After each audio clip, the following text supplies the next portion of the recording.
Il y a une écrivaine dont j'ai oublié le nom qui a écrit un livre qui s'intitule Le ventre de l'Atlantique. Fatou Dione. Fatou Dione, voilà. Et je pense souvent à la Méditerranée et moi je me dis, la Méditerranée n'arrête pas de pleurer.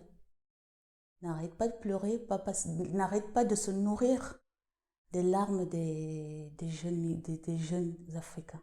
Ils sont tellement nombreux à mourir dans cette mer qu'elle se nourrit de leurs larmes parce que quand ils se rendent compte qu'ils vont mourir, qu'ils vont chavirer, ils n'ont que des cris d'effroi, ils n'ont que des pleurs, ils n'ont que des regrets, se demandant qu'est-ce qu'ils sont venus faire.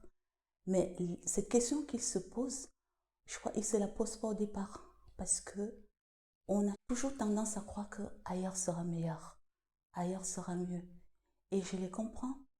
Il y a tellement de jeunes en Afrique, par exemple au Cameroun, qui sont des grands diplômés, qui ne trouvent pas de travail.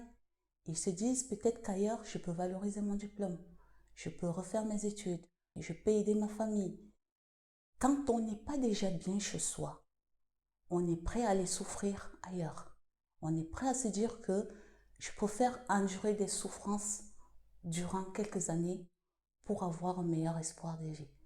Et ces jeunes ne se posent pas la question quand ils partent, ils se disent je vais vers la mort. Ils posent la question, ils se disent je vais vers une meilleure vie.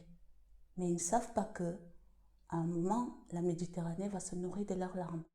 Et c'est triste à dire, c'est triste à voir.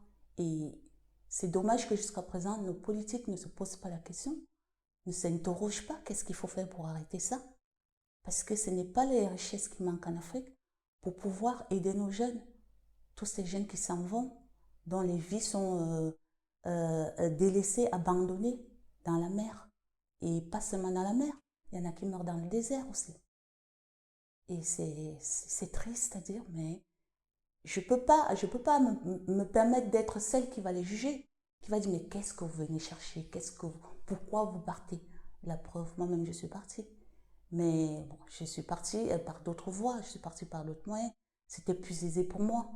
Mais ces jeunes, je les comprends parfaitement. Non, parce que je pense que la mort, c'est une fin pour un nouveau commencement. Je me dis toujours que si un jour je ferme mes yeux et tout, je vais renaître. Je ne sais pas. Peut-être que je serai un homme, une femme, je serai peut-être différente et tout, mais je vais forcément revenir pour vivre une autre vie, une autre expérience, pour apporter quelque chose à l'humanité. Non, je n'ai pas cette culture de la... J'ai la culture de la mort en moi, elle existe en nous, on marche avec elle tous les jours, la mort. Mais elle ne me fait pas peur, elle ne me fait pas du tout peur. Par contre, oui, je m'interroge beaucoup plus sur la vie, sur cette vie qu'on traverse, où on se demande pourquoi nous sommes là. Qu'est-ce qu'on va, on est là pour accomplir quoi et tout. J'ai plutôt peur de ça, je m'interroge beaucoup. Mais non, la mort, elle ne me fait pas peur. C'est chacun qui crée son bonheur. Personnellement, oui, j'y crois. Je crois que chaque être humain se positionne dans une dimension où il se dit, je suis malheureux ou je suis heureux.